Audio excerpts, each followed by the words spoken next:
మామన్ మన తెలుగు భాషలో అయితే మామయ్య అని అంటారు. ఆల్రెడీ థియేటర్స్లో రిలీజ్ అయ్యి అక్కడ సూపర్ హిట్ కొట్టి మళ్ళీ G5లో తమిళ్లోనే స్ట్రీమ్ అయింది. మళ్ళీ ఇప్పుడు తెలుగు డబ్బింగ్ యాడ్ చేశారు అంతే. మూవీ లెంత్ వచ్చేసి 2 hours 30 minutes ఉంటుంది. తెలుగు డబ్బింగ్ కూడా బాగుంది. ఫ్యామిలీతో చూడాలనుకుంటే ఫస్ట్ హాఫ్లో ఫస్ట్ నైట్ సీన్ అదొక్కటి స్కిప్ చేస్తే హ్యాపీగా చూసేయచ్చు. ఈ మూవీ ఎలా ఉందో తెలుసుకునే ముందు ఈ వీడియోని లైక్ చేసి అలాగే సబ్స్క్రైబ్ చేసుకోండి ప్లీజ్. వాచింగ్ వస్తుంది కానీ సబ్స్క్రైబర్స్ మాత్రం పెరగట్లేదు. నాకైతే ఈ మూవీ చూశాక ఫస్ట్ హాఫ్ అయితే బాగుంది. ఫ్యామిలీ డ్రామా, ఎమోషనల్గా క్లీన్ అండ్ నీట్గా బాగా వెళ్ళింది మూవీ. సెకండ్ హాఫ్ అయితే అంతగా లేదు, కొద్దిగా వెబ్ సిరీస్ లాగా ముందుకు స్లోగా వెళ్తుంది. మీకు ఫ్యామిలీ మూవీస్ కావాలనుకునే వాళ్ళు ఈ మూవీ చూసేయండి. ఫైటింగ్ సీన్స్, యాక్షన్ సీన్స్ కావాలనుకుంటే ఈ మూవీలో డిసప్పాయింట్ అవుతారు. అలా అనుకుని ఎక్స్పెక్ట్ చేయకండి. ఫస్ట్ హాఫ్లో చాలా ఎమోషనల్ సీన్స్ పెట్టారు కాబట్టి నాకు ఈ మూవీ కొన్ని సీన్స్ నచ్చాయి. ఇంకా కొద్దిగా ప్రాపర్గా ఎగ్జిక్యూట్ చేసింటే బాగుండేది. సినిమాటోగ్రాఫ్ అయితే బాగుంది.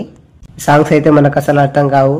ముందుగా మూవీ స్టోరీ లైన్ ఏంటంటే, హీరో వాళ్ళ అక్కకి 10 సంవత్సరాల తర్వాత ఒక కొడుకు పుడతాడు. ఆ బాబుకి మన హీరో మామయ్య అవుతాడు.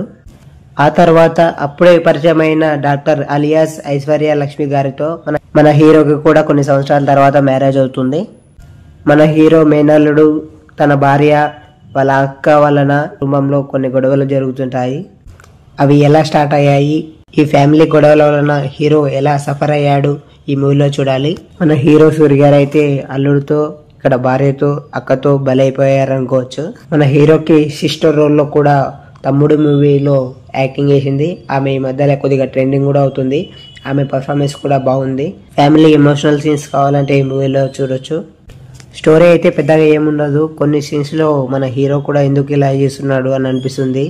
మన హీరో ఎందుకు ఇక్కడ మాట్లాడడం లేదు, ఇక్కడ కరెక్ట్ పాయింట్లలో ఎందుకు మాట్లాడడం లేదు అని అనిపిస్తుంది. ఎమోషనల్ సీన్స్ కూడా బాగా కనెక్ట్ అవుతారు. అక్క, మేనల్లుడు ఇలా ఉండే ఫ్యామిలీస్ వాళ్ళు మాత్రం బాగా కనెక్ట్ అవుతారు. అంతే ఫ్రెండ్స్, సబ్స్క్రైబ్ చేసుకొని అలాగే లైక్ చేయండి. మీ సపోర్ట్ ఉంటుందని కోరుకుంటున్నాను.